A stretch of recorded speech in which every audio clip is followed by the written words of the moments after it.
Capítulo 5. O aniversário de 30 anos. No dia 21/10/2009, completei 30 anos e tinha uma certeza, uma grande mudança vai ocorrer em minha vida. E de fato aconteceu. 5 dias após meu aniversário, me tornei uma pessoa cega. Não foi fácil e de forma alguma eu superei esse trauma. Não sou uma guerreira, nem uma vencedora, sou uma pessoa cega. Demorei 2 anos para poder caminhar sozinha e praticamente os últimos 15 para ressignificar o que aconteceu comigo. Passados 6 anos do acidente, Orfeu, meu primeiro cão-guia, me deu a vida depois da vida e eu reaprendi a caminhar com segurança e autonomia. Saí de casa para o mundo, mas se não fosse os amigos que eu já tinha e os que eu conheci no caminho, esse sorriso no rosto não permaneceria e eu não chegaria onde estou. Amo todos vocês de perto e de longe, cada um do seu jeito e com suas singularidades. Todo mundo tem alguma expectativa a respeito do seu aniversário? Não sei, eu tinha as minhas. Eu estava vindo de várias tribulações, de muitas complicações da minha vida. E eu almejava que no meu aniversário de 30 anos tivesse algo de muito especial para mim. Meu aniversário em 2009, dia 21 de outubro, uma segunda-feira. Ganhei vários presentes dos meus colegas de trabalho e das crianças. Como todos os anos, voltei para casa cheia de presentes e cheia de chocolate e cartões.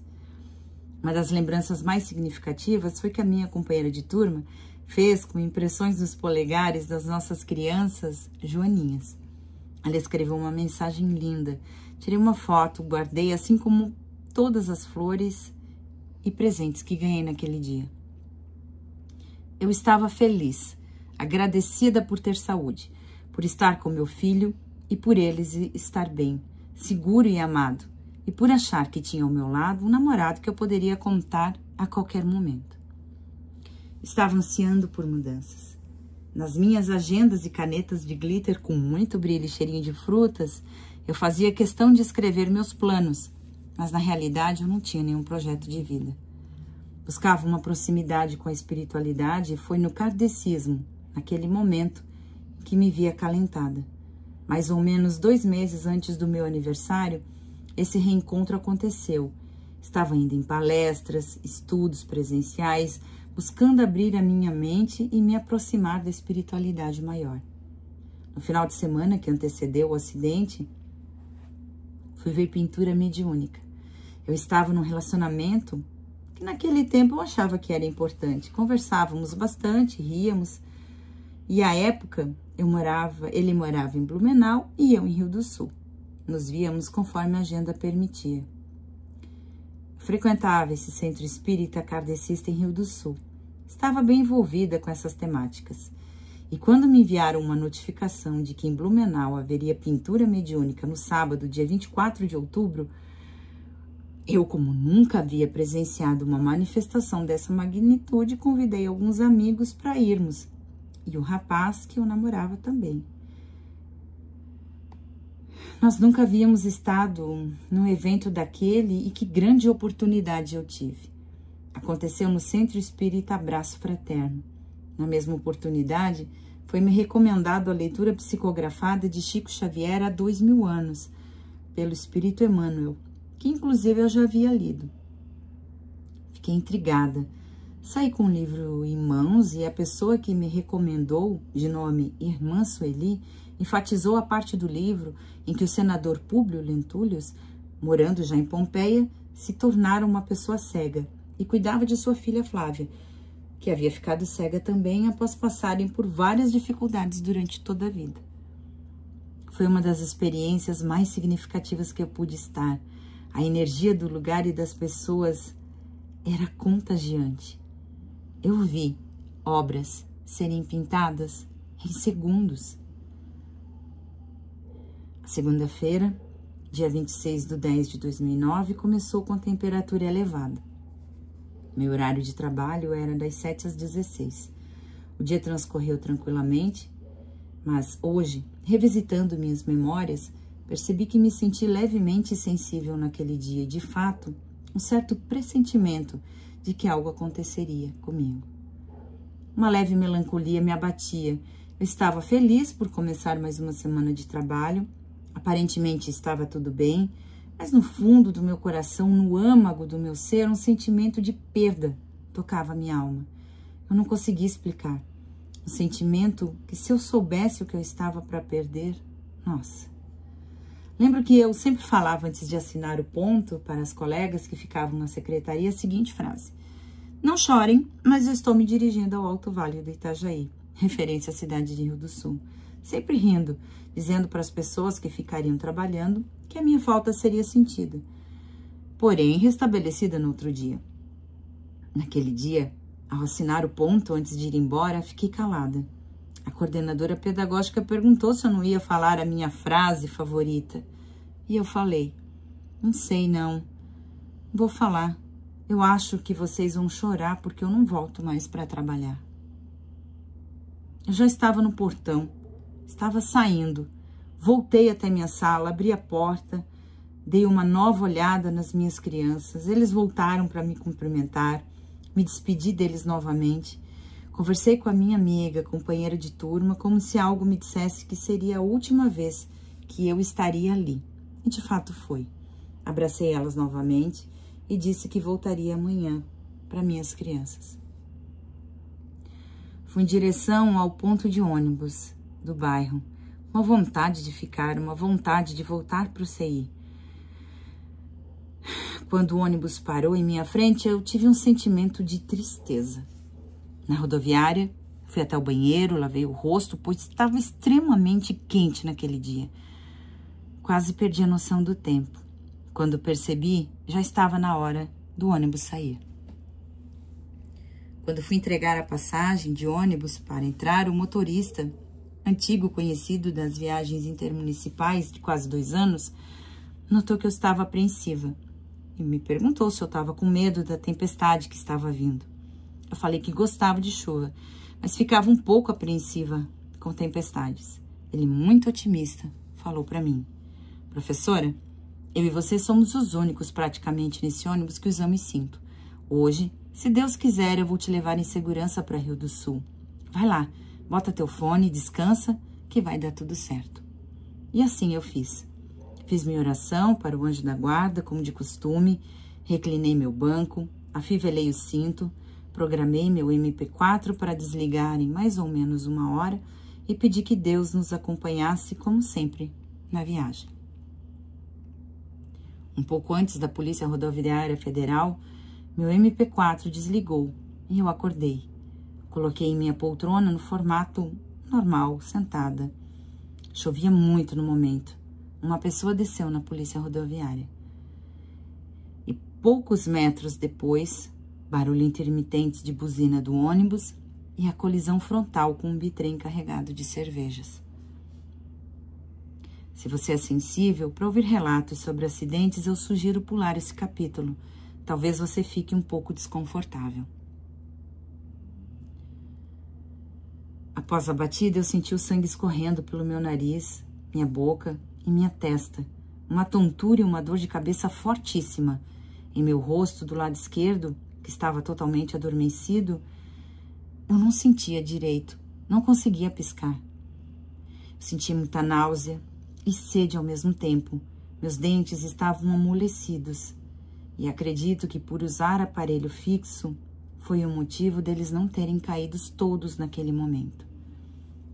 Na adrenalina, utilizei a descagem rápida e liguei para minha mãe, pois havia ligado 10 minutos antes para avisar que eu já estava chegando na rodoviária.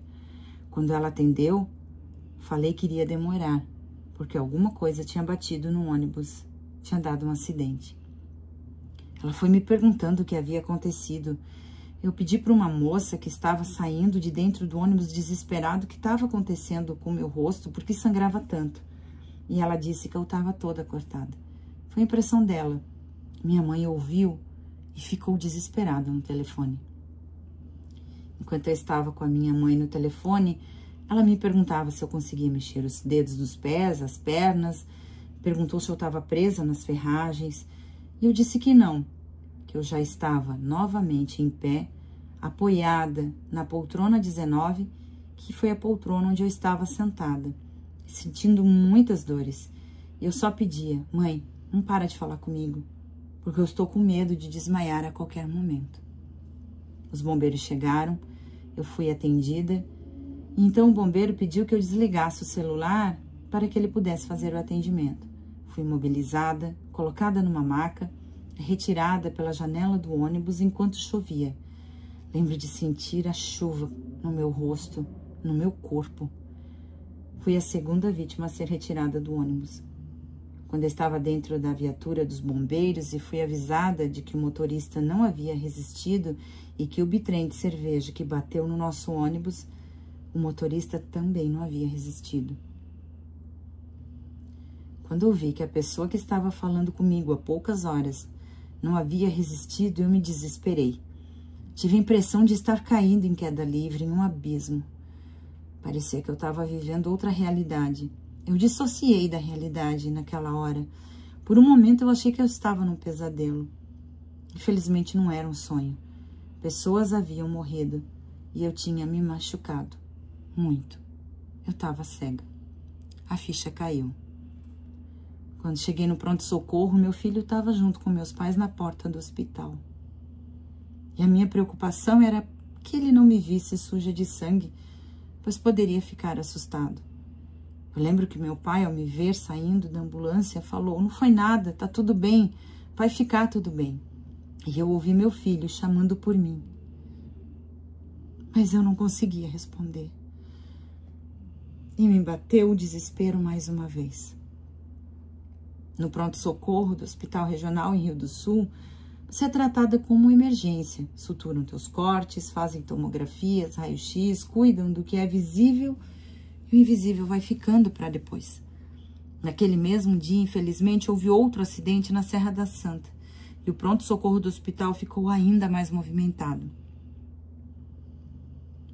Estava deitada e uma enfermeira chegou e me entregou uma pilha de fraldas para que eu lavasse meu rosto.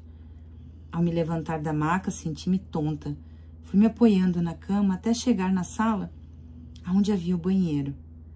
Depois de usar o sanitário, lavei as mãos e percebi que eu não estava conseguindo me ver no espelho. Na hora, achei que era porque alguém havia tomado banho e o espelho estava embaçado. Molhei a fralda, comecei a tentar limpar meu rosto. Ao invés de limpar, eu me sujava mais, pois eu não estava enxergando. Eu não tinha me dado conta. Eu torcia o pano e continuava a tentar limpar o meu rosto sem êxito. Nessa hora eu travei. No fundo, a gente sabe que tem alguma coisa errada, mas há sempre um fio de esperança. Eu sentia que precisava de ajuda e a decisão mais difícil foi de pedir ajuda. A razão diz que você precisa urgentemente. É uma questão de sobrevivência. A emoção te assola, inebria, e você fica de uma maneira que eu fiquei paralisada. Sabia que era só abrir a porta do banheiro, mas eu comecei a tremer. Minha boca estava seca e os 2 passos até a porta pareciam quilômetros de distância. Não sei como consegui abrir a porta e pedir ajuda. Falei assim: alguém, por favor, pode me ajudar a limpar o meu rosto, porque alguém tomou banho aqui e o espelho está embaçado. Eu comecei a tremer porque estava desesperada. Eu havia pedido ajuda. Uma mulher, notando que eu estava nervosa, tirou seu casaco de moletom e veio em minha direção e falou: vem aqui, pega o casaco, você está com frio. Eu não queria aceitar porque eu estava ensanguentada. E ela continuou: pegue. Você precisa se aquecer, vem cá, deixa eu te ajudar. E cuidadosamente, ela foi lavando meu rosto, enxaguando, tirando todo o sangue. Eu chorava de dor porque meu rosto estava fraturado. E ao mesmo tempo eu chorava porque naquele momento eu tinha internalizado que não era uma impressão apenas. Eu estava cega e eu não estava conseguindo lidar com a situação. Um misto de sensações. E agora? Como eu iria fazer as coisas? Como eu iria viver? Ao mesmo tempo que eu estava grata por estar viva, eu não queria estar viva por não achar que conseguiria dar conta. Eu só pensava no meu filho. Desesperadamente tentava lembrar do rostinho dele. Eu não queria, eu não poderia esquecer do rostinho dele. Eu continuava pensando, e como será nos próximos dias, meses, anos? Eu nunca mais vou ver meu filho. O ar começou a faltar, o meu corpo tremeu, eu comecei a hiperventilar. E essa mulher abençoada que me auxiliava não estava entendendo nada. Eu não falava uma palavra, embora esses fossem os pensamentos que atordoaram minha cabeça. Ela amavelmente limpava meu rosto, lavava meus braços, tentando de forma empática acalmar meu coração. Ali, naquele dia, senti o significado de compaixão. Restabelecida depois de um copo d'água e de um tempo que pareceu mais longo do que eu possa quantificar, eu agradeci a ela. Devolvi o casaco e o gesto dela, que foi o de dar o seu casaco a uma pessoa ensanguentada e desconhecida, fez muito mais do que ela pudesse imaginar. Todas as vezes que eu me sinto perdida ou que eu não sei o que fazer, eu penso em ser um casaco quentinho para alguém, para aquecer não só o coração, mas a alma de quem precise de ajuda e que não consiga expressar no sentimento o que precisa e ser acolhida com afeto e empatia. Fui liberada para ir para casa um pouco depois das 3 da manhã. Solicitei que ligassem para minha casa, pois cheguei ao hospital trazida pelos bombeiros sem minha bolsa e sem celular. Em poucos minutos, meu pai já estava no hospital para me levar para casa. Chegando em casa, recebi o abraço do meu filho, que não se importou com a roupa ensanguentada. Fez questão de me ajudar a me trocar. Ficou no banheiro comigo enquanto eu tomava banho. Tentei comer, não consegui. Eu tentava dormir, mas acordava gritando, pois o acidente e a batida se repetiam como um pesadelo, e as dores eram incomensuráveis, tanto que precisei retornar ao hospital, onde fiquei internada por 1 semana. Os dias foram passando, os hematomas sumindo, a recuperação tornou-se lenta muito mais do que eu esperava, e as dificuldades de aceitação, que já eram difíceis para os meus pais enfrentarem num passado não tão distante, agora amplificaram. Eles não sabiam lidar, e não foi diferente. Eu era a protagonista de uma situação que para eles era insustentável. Imagina para mim. Ao mesmo tempo que eu precisava de cuidados médicos, era eu quem tinha que conversar com a seguradora para questões burocráticas necessárias. Consultas, fisioterapias, exames de corpo de delito, perícias médicas, e toda a exposição que fui submetida não foi o bastante. Eu ainda precisava resolver todos os entraves que estavam começando a aparecer. E tinha meu filho, com 8 anos apenas. Ele tinha suas demandas, seus cuidados, e eu comecei a me desestruturar. E tudo começou a ruir. Foi questão de tempo.